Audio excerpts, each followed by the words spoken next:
எல்லோருக்கும் வணக்கம். நரி ஒன்று தாகத்தால தவிச்சிட்டு இருந்தது. எங்கேயும் தண்ணீர் கிடைக்கல. என்ன செய்வது அப்படின்னு யோசிச்சுட்டு இருந்தது. தண்ணீரை தேடி அலைஞ்சது. தூரத்துல கிணறு ஒன்று இருப்பதை பார்த்து கிணற்றின் அருகே சென்றது. கிணற்றில் கயிற்றின் ஒரு முனையில் வாளி ஒன்று தொங்கிக் கொண்டிருந்தது. அதை கண்ட நரி வாளியில தாவி ஏறி அமர்ந்துச்சு. உடனே வாளி விறுவிறுன்னு கிணற்றின் உள்ளே சென்றது. நரி வயிறு நிறைய தண்ணீரை குடிச்சது. தாகம் தணிந்த பின் மேலே பார்த்தது. எப்படி வெளியேறுவது என்று யோசிக்க தொடங்கியது. மேலே இருந்து யாராவது கயிற்றை இழுத்தால் தானே என்னால் மேலே போக முடியும். என்ன செய்வது அப்படின்னு யோசிச்சுச்சு. நேரம் ஆக ஆக நரிக்கு ரொம்ப பயமா இருந்தது. அந்த நேரம் பார்த்து கிணற்றின் அருகே ஒரு ஓநாய் வந்தது. கிணற்றின் உள்ளே எட்டி பார்த்தது.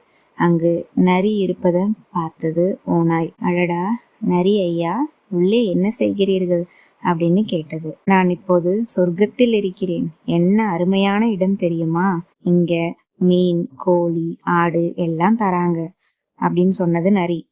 ஓநாய் சற்றும் யோசிக்காம கயிற்றின் மறுமுனையில் கட்டப்பட்டிருந்த வாளிக்குள் குதித்தது. அந்த வாளி சரசரவென்று கிணற்றுக்கு உள்ள போச்சு. அப்போது நரி அமர்ந்திருந்த வாளி மேலே வந்தது. நரி மேலே வரும்போது பாதி வழியில் ஓநாயை பார்த்து, நான் இப்போது சொர்க்கத்திற்கும் மேலான இடத்துக்கு போறேன் அப்படின்னு சொல்லிட்டு மேல வந்துருச்சு. மேலே வந்ததும் கிணற்று சுவற்றின் மேலே தாவி குதித்து தப்பியோடியது.